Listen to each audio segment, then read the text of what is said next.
Ada satu gunung yang indah di bagian selatan Tibet yang disebut Kailas. Tingginya sekitar 6.700 meter.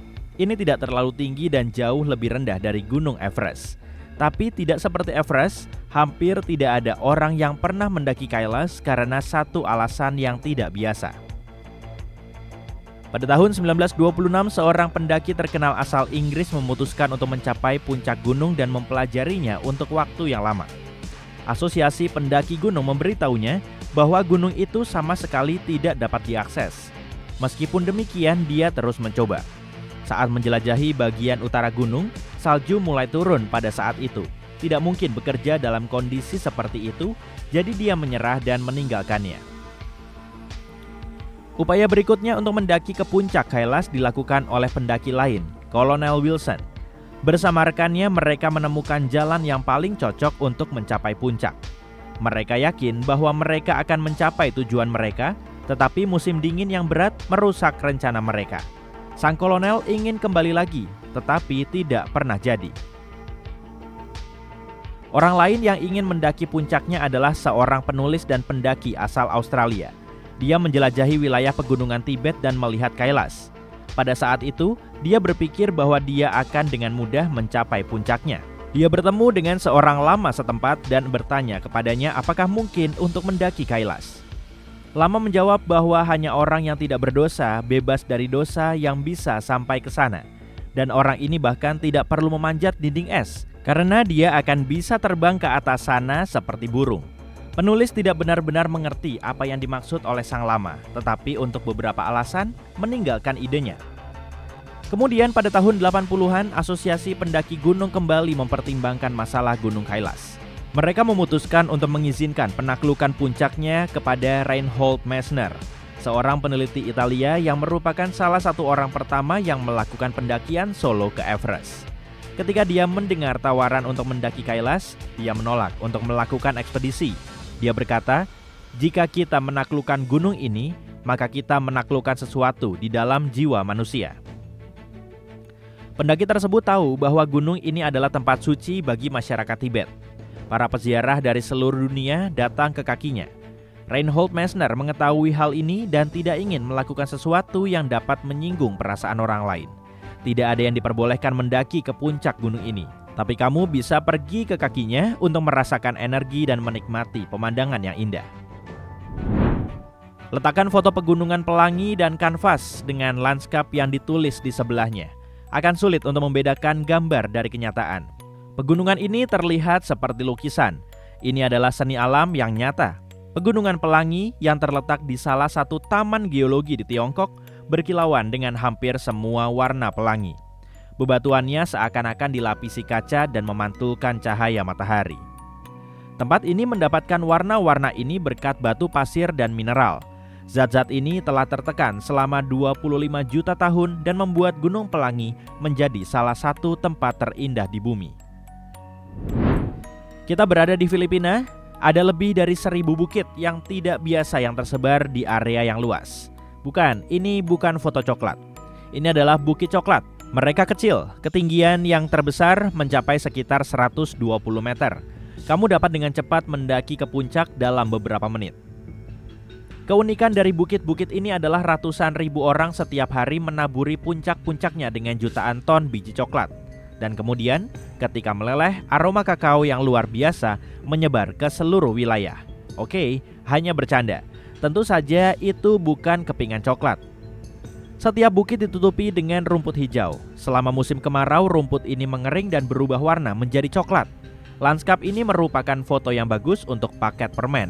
Mungkin ada perusahaan yang sudah mencetaknya pada kotaknya. Bayangkan sebuah gunung kecil dengan tinggi sekitar 20 meter dan lebar 100 meter. Itu bahkan bukan gunung tetapi bukit kecil. Tidak ada yang tumbuh di atasnya. Tidak ada rumput, tidak ada pohon, hanya pasir gelap. Namun keunikan dari gunung ini adalah ia bisa bergerak. Setiap tahun ia berpindah sejauh sekitar 20 meter.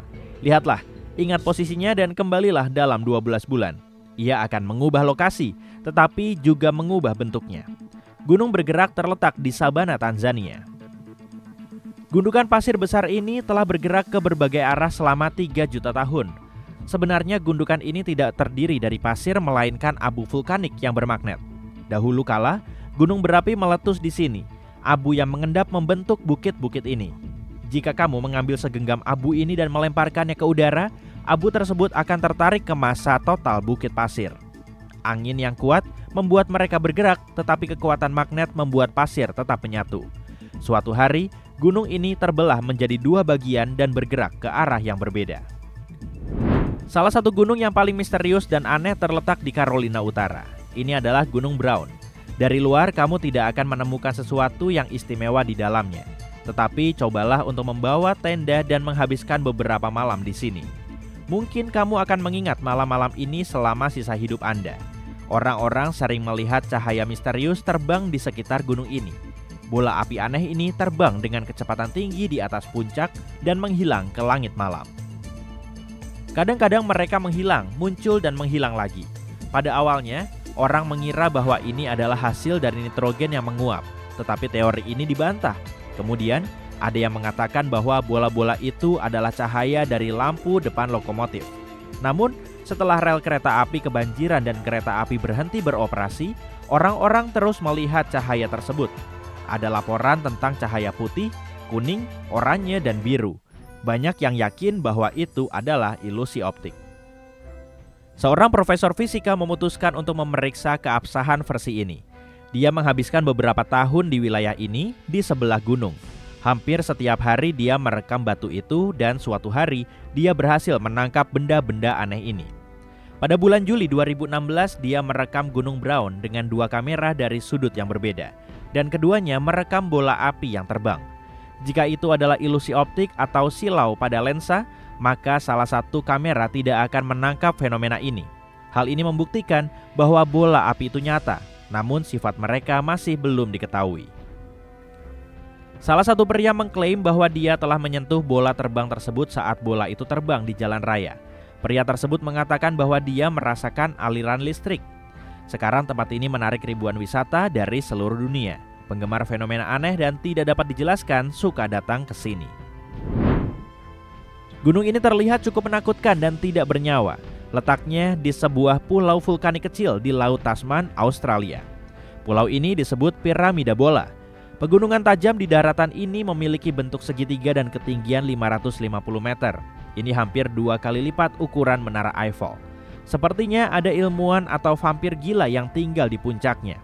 Berada di pulau dan memanjat tebing itu berbahaya karena permukaan berbatu yang licin. Para pelaut menemukan tempat ini pada tahun 1788. Mereka mengira pulau ini tidak berpenghuni dan tidak ingin menjelajahinya. Kemudian setelah lebih dari 200 tahun, orang-orang masih ingin menjelajahinya. Tempat ini dianggap tak berpenghuni untuk waktu yang lama. Tetapi para ilmuwan menemukan penghuni yang tidak biasa di sana pada tahun 2001. Mereka mendaki gunung dan menemukan semak-semak aneh di ketinggian sekitar 30 meter. Ada sesuatu yang bergerak di dalamnya. Para ilmuwan menyingkirkan dahan-dahannya dan melihat koloni serangga besar, lobster darat, atau sosis berjalan. Serangga-serangga kecil ini berasal dari keluarga serangga tongkat. Mereka memang terlihat seperti sosis, masing-masing berukuran sekitar 15 cm, memiliki 6 cakar yang kuat, dan memiliki cangkang coklat yang kokoh. Pada hari itu, para ilmuwan melihat 27 serangga. Hal yang paling menarik adalah orang-orang percaya bahwa lobster darat telah punah pada awal abad ke-20. Bagaimana mereka bisa berada di gunung ini? Dan bagaimana mereka bisa bertahan hidup di tempat terpencil dan tak bernyawa ini? Tidak ada yang tahu.